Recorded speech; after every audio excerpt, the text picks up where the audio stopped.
You're not lazy. You're not unmotivated. You're addicted to something far more dangerous, the fantasy of who you could become. Right now, somewhere in your mind, there's a version of you that's successful, confident, accomplished, and you visit him often. You imagine the body you'll have, the business you'll build, the respect you'll command. But that version of you will never exist because you've made him your escape. See, the man-child doesn't avoid action because he fears failure.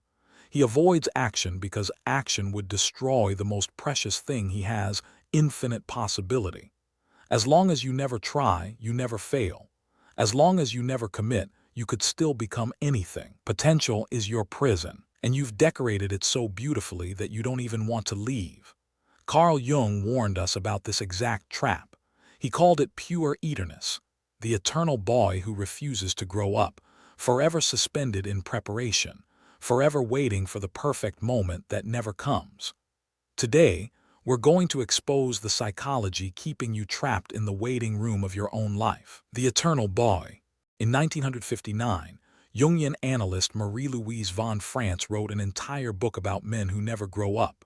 She called them the puer aeternus, Latin for eternal boy. These aren't just immature men. They are intelligent, creative, full of ideas.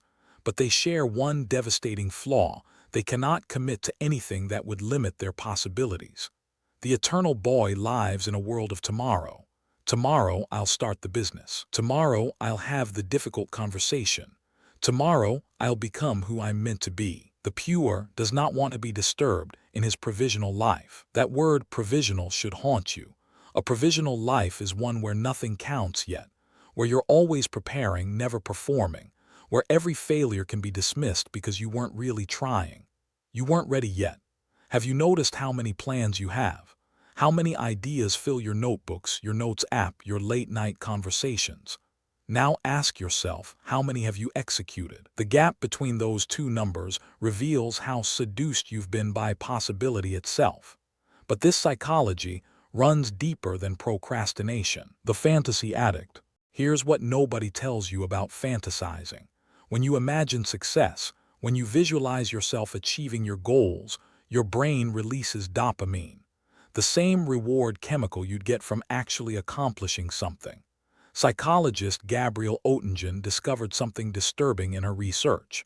People who frequently fantasize about positive outcomes actually achieve less than those who don't. Why? Because the fantasy provides the emotional reward without requiring the work. Your brain has learned to feed on potential instead of accomplishment. Think about that. You're getting paid in neurochemicals for dreams you never chase. You've become addicted to the feeling of possibility, that rush when you imagine the new you. The meditation practice you'll start, the book you'll write, the relationship you'll repair. Each fantasy gives you a little hit of hope and then you move on, never acting, never risking, never losing the beautiful feeling that anything is still possible. The man-child psychology operates like a drug dealer in your own mind. It keeps you high on what could be so you never have to face what is. And speaking of what is, there's a reason you keep choosing fantasy over reality. Fear of definition. Danish philosopher Søren Kierkegaard identified the core terror of the man-child over 170 years ago. He called it the dizziness of freedom. When you're young, the world tells you that you can be anything. Every door is open. Every path is available. This sounds like a blessing, but Kierkegaard saw it as a curse. Anxiety is the dizziness of freedom. Because to become something, you must stop being everything else. To choose a career is to kill 1,000 other possible selves. To commit to a person is to close the door on every other romantic possibility. To define yourself is to limit yourself. And for the man-child, limitation feels like death. Now that you're starting to see this pattern, hit like and subscribe to keep exploring the depths of your psyche with me. Because what comes next might be the insight that finally sets you free. The man-child unconsciously believes that staying undefined keeps him alive with possibility. He mistakes vagueness for potential. But here's the paradox. You cannot grow without definition. A seed must stop being a seed to become a tree. An acorn must surrender its form to become an oak. Commitment. That word terrifies you, doesn't it? Because commitment means choosing. and choosing means losing. But what you don't realize is that choosing nothing is still a choice. The comfort trap. There's a psychological phenomenon called the arrival fallacy, the belief that achieving a goal will make you permanently happy. But the man-child has invented something worse. Call it the pre-arrival fantasy. He never arrives anywhere because getting there would end the pleasant anticipation. Think about how you relate to your goals. Do you feel more excited planning a trip or taking it? More alive imagining a conversation or having it? More energized by the idea of a workout routine or by actually sweating? Anticipation feels safer than arrival. Psychoanalyst Adam Phillips wrote that the unlived life often feels more real than the lived one because it's unspoiled by disappointment. In your imagination, you always say the right thing. In your fantasy, the business succeeds. In your daydream, the relationship is perfect. Reality, by contrast, is messy. It contains rejection, failure, embarrassment, and mediocrity. The man-child has made an unconscious calculation. The certain pleasure of fantasy outweighs the uncertain outcome of action. He chooses the warm bath of potential over the cold plunge of reality. And each day this choice is made, the walls of his comfort zone grow thicker. But there's something even more insidious happening beneath the surface. Identity insurance. Here's the darkest truth about the man-child psychology. Staying in potential forever is actually a form of ego protection. As long as you never fully try, you can never fully fail. And as long as you can never fully fail, your self-image remains intact. The fantasy self cannot be wounded, because it has never entered the arena. Psychologist Carol Dweck's research on fixed versus growth mindsets reveals something important here. People with fixed mindsets believe their abilities are static. You're either smart or you're not, talented or you're not. For someone with a fixed mindset, every challenge becomes a test of their fundamental worth. And failure doesn't mean you need more practice. It means you're not good enough. The man-child often appears confident. He talks about his ideas, his plans, his potential. But beneath this surface lies a fragile ego that cannot risk being tested. Every time he avoids action, he's really saying, "I'd rather protect who I think I am than discover who I actually am." The mask protects against heartbreak, but it also prevents you from seeing yourself clearly. This is why potential feels so precious. It's an insurance policy against discovering your limitations. But what happens when this pattern runs for years? The wasted years. Time is the great revealer. In your 20s, potential feels infinite. Everyone is preparing, everyone is figuring it out. But watch what happens as the years pass. At 25, potential is charming. At 30, it's concerning. At 35, it's tragic. By 40, it's pathological. The same excuse that sounded reasonable at 22 sounds delusional at 42. You've seen this in people around you. The friend who's been about to start his business for a decade. The colleague who's been working on his novel since college. The relative who's perpetually preparing for a career change that never comes. And here's what's heartbreaking, they still believe they'll do it. The fantasy is that persistent. Viktor Frankl, who survived Nazi concentration camps, observed that the most dangerous form of suffering is meaningless suffering. The man-child suffers a particular kind of meaningless pain, the pain of a life spent watching from the sidelines, forever rehearsing for a performance he'll never give, live as if you were living already for the second time. Frankl's advice cuts to the bone. Imagine you've already wasted your life. Imagine you're being given one more chance to live it properly. What would you do differently? That urgency you feel, why aren't you acting on it right now? But before you can act, you need to understand what's really been holding you back. Perfectionism mask. The man-child has a secret weapon for avoiding action, impossibly high standards. He tells himself he's waiting for the perfect moment, the perfect plan, the perfect conditions. But perfectionism isn't about high standards. It's about self-protection disguised as excellence. Perfect is the enemy of done. Think about your own patterns. Have you ever said, "I'll start when I have more time, when I have more money, when I'm more ready"? These aren't reasonable conditions. They're moving goalposts designed to never be reached.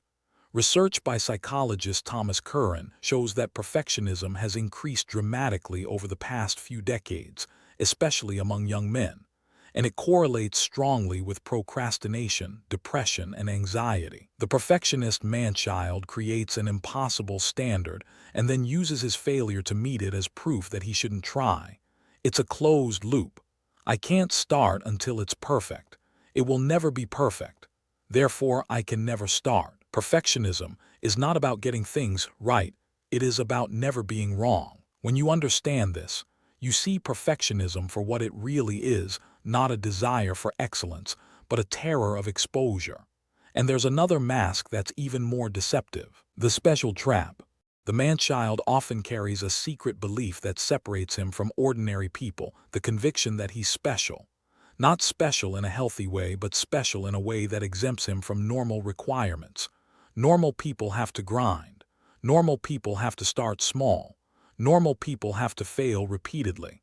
But not him. He's different. His talent is too unique for ordinary paths. His vision is too grand for small beginnings. If you're not willing to be a beginner, you can never become a master. The psychoanalytic term for this is narcissistic grandiosity, an inflated sense of self that paradoxically leads to paralysis. Because if you're destined for greatness, starting small feels like an insult. If you're meant to be exceptional, ordinary effort feels beneath you. Humiliation. That's what the man-child is really avoiding. The humiliation of being a beginner. The humiliation of producing bad work. The humiliation of being one of many, struggling like everyone else. He'd rather be a special failure who never tried than an ordinary person who did his best. But here's what the special trap hides from you: death of fantasy. There comes a moment in recovery from the man-child psychology that feels like death. Because in a very real sense, it is. It's the death of the fantasy self. The version of you that had unlimited potential, that could become anything, that was always just about to break through. That version has to die for the real you to live. Grieving who you could have been is the price of becoming who you actually are. This is why so many men resist this awakening. The fantasy self has been a companion for years, maybe decades. He's been a source of comfort, of hope, of identity. Letting him go feels like losing a friend. But consider what you've actually lost. You've lost an imaginary person who never existed. You've lost years of anticipation that led nowhere. You've lost the warm feeling of potential that kept you from the cold reality of action. The fantasy must be buried for something real to grow. James Hollis, a contemporary Jungian analyst, calls this passage the death of the provisional personality. It's one of the most painful transitions a man can make, from who he imagines himself to be to who he actually is. But on the other side of that pain is something the man-child has never experienced: becoming real. What does it actually feel like to escape the man-child psychology? It feels like loss and then relief. The relief of no longer maintaining a fantasy. The relief of no longer protecting an image. The relief of finally being allowed to fail, to struggle, to be ordinary and imperfect and real. Real beats perfect every time. The man who has grown out of the eternal boy syndrome makes a fundamental shift. He stops asking what could I become and starts asking what am I doing right now today. He trades the intoxication of possibility for the sobriety of action. And something unexpected happens. He discovers that doing, even imperfectly, feels better than dreaming perfectly. Because action creates identity. Each choice you make, each risk you take, each commitment you honor shapes who you actually are. The fantasy self is like a photograph, frozen, untested, unchanging. The real self is like a sculpture being carved, rough, incomplete, but genuinely taking form. You don't find yourself, you create yourself through the choices you make. This is the paradox the man-child never understood. He thought avoiding commitment preserved his potential. In reality, it prevented his existence. You don't exist in your fantasies. You exist in your actions, your relationships, your concrete choices. The man-child is a ghost haunting his own life. Becoming real means becoming solid, becoming limited, becoming defined, and finally, becoming alive. Here's what I want you to understand. The seduction of potential is the most elegant trap your psyche has ever devised. It promises everything and delivers nothing. It keeps you safe and keeps you empty. It protects your ego and prevents your growth. Until you make the unconscious conscious, it will direct your life, and you will call it fate. Today, you've made something unconscious conscious. You've seen the mechanism. You've understood the trap. The question now is simple. What will you do with this awareness? 1. Choose one thing you've been postponing. 2. Commit to the smallest possible action today. 3. Accept that imperfect action beats perfect inaction. 4. Let the fantasy self die so the real self can live. If you made it this far, comment provisional death if you're ready to kill your fantasy self and start actually living. Welcome to the Psyche Project. If this changed how you see yourself, subscribe. Understanding your psyche is the work of a lifetime.